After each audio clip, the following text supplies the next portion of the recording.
ആണ് കുഴിമാടങ്ങളിൽ നിന്ന് മനുഷ്യന്മാർ പുറത്തേക്ക് ഇറങ്ങുന്ന ദിവസം എന്ന് അല്ലാഹു സുബ്ഹാനഹു വ തആല പറഞ്ഞത്. അപ്പൊ രണ്ട് ഊത്തുകൾ നടക്കുന്നുണ്ട്.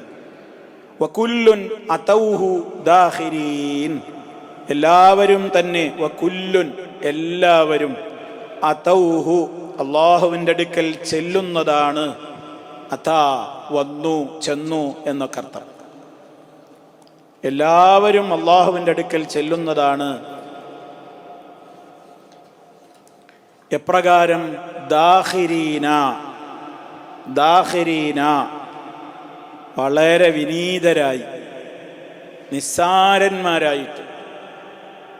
എല്ലാവരുടെ അഹങ്കാരവും ഗർവവും ഒക്കെ അവസാനിച്ചു. രാജാതിരാജനായ റബ്ബിൻ്റെ കോടതിയിലേക്കാ ചെന്ന് നിൽക്കുന്നത്. ഐനൽ മുലൂക്ക്, എവിടെ? രാജ്യം കിടുകിട വിറപ്പിച്ച രാജാക്കളൊക്കെ എവിടെ?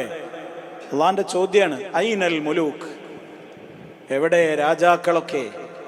രാജ്യം മടക്കി ഭരിച്ച വലിയവന്മാരെന്ന് സ്വയം അഭിമാനിച്ച നേതാക്കളും ഭരണാധികാരികളും രാഷ്ട്രനായകന്മാരും രാഷ്ട്രത്തലവന്മാരും എല്ലാവരും എവിടെ പോയി? ആർക്കും ഉണ്ടായിട്ടില്ല. അള്ളാഹ് തന്നെ അവസാനം മറുപടി പറയാ. എവിടെ പോയി? എല്ലാവരും, ആർക്കും ഒന്നും സംസാരമില്ല.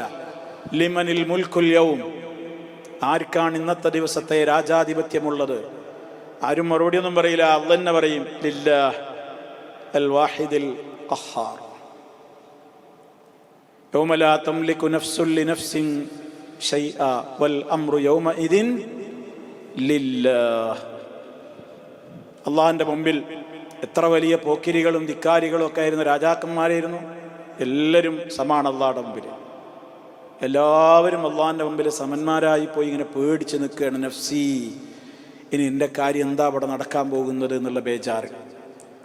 വകുല്ലുൻ അതൗഹു ദാഖിരീൻ, എല്ലാവരും തന്നെ അവൻ്റെ കോടതിയിൽ പോയി നിൽക്കും. അതൗഹു, അവൻ്റെ അടുക്കൽ ചെന്ന് നിൽക്കും. ദാഖിരീന, വളരെ നിന്ദ്യരും നിസ്സാരരുമായ നിലയിൽ. അതാണ് അള്ളാഹു അവരെ വിശേഷിപ്പിച്ചത്.